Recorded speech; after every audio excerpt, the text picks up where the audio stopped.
Chairman, I'm deeply concerned that the chaotic and destructive environment being created by President Trump and congressional Republicans is costly for consumers and for businesses, including manufacturers. American manufacturers are working hard to modernize their facilities by adopting AI and other new technologies and training their workforce to meet the demands of advanced manufacturing. And many of them rely on federal financial support, tax incentives, and other federal programs to make this transition possible.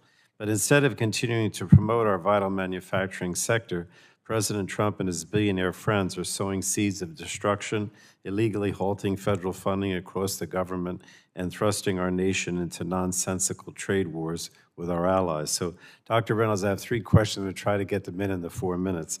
How have the programs, investments, and tax credits created by the Inflation Reduction Act, CHIPS and Science Act, and the Bipartisan Infrastructure Law enabled American manufacturers to compete in the global economy, if you will? Thank you, Congressman. And I agree with you that for all of the great investments and the progress we're making in our advanced manufacturing, we also have experienced in the last few weeks a lot of uncertainty. And uncertainty is bad for business, it's bad for planning, it's bad for U.S. manufacturing. But these investments that have come through the different parts of legislation have really sown enormous amounts of investment and opportunity going forward. Particularly the use of tax incentives, I think, has encouraged private sector investment and leverages numbers that we've discussed already that have been very important. Those investments are just getting underway. We have at least a decade ahead of us of watching them come to fruition and bring jobs and investment in communities across the country. And I think it's in industries that not only are important for the country in terms of national security and supply chain resilience, but also in terms of export opportunities, places where the U.S. can lead globally and where we haven't historically. Our companies have been put between a rock and a hard place over time, over decades. On one side, we have actors such as China who are engaged in sort of non-market activities that have made it very hard for our manufacturers to compete. On the other hand, we have investors who are looking for short-term returns from our manufacturers without a long-term view. We now have an opportunity through this legislation in which we have invested in the long-term capabilities of manufacturing in the U.S. And this is an inflection point, a moment for the U.S. in which we can lean in and lead globally in these areas.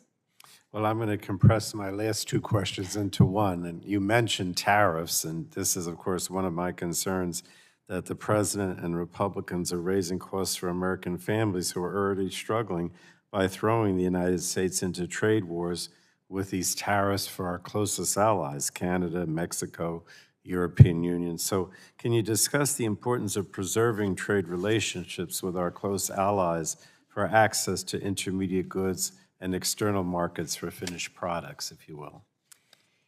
Well, of course, there are appropriate places for tariffs when it comes to national security, when it comes to unfair trade practices. But when it comes to our largest trading partners and allies, it's really not the right place for the use of these tariffs.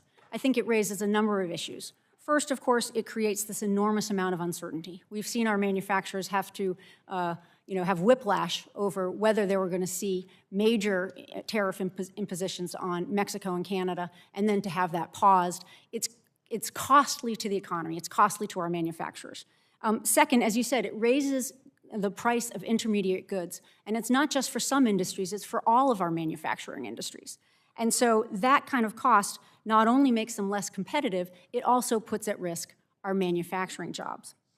Third, I think it's important for us to recognize that we've had trade agreements that we've all come around with our allies, Mexico and Canada, and that if you break those trade agreements, you're losing the trust and you're losing credibility long term. I think it also makes it harder for us to sell our end products, our finished goods, in those markets.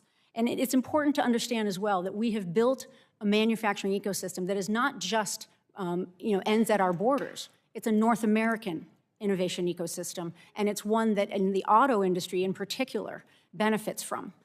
Just as a reminder, Mexico supplies about 42% of our intermediate goods in our auto industry, and Canada supplies around 13%. So it's very hard to imagine that you're putting tariffs on some of these partners who actually are part and parcel of our auto industry. Thank you. Thank you, Mr. Chairman. Appreciate it very much. The gentleman yields back. Now I'll recognize Representative Evans from the great state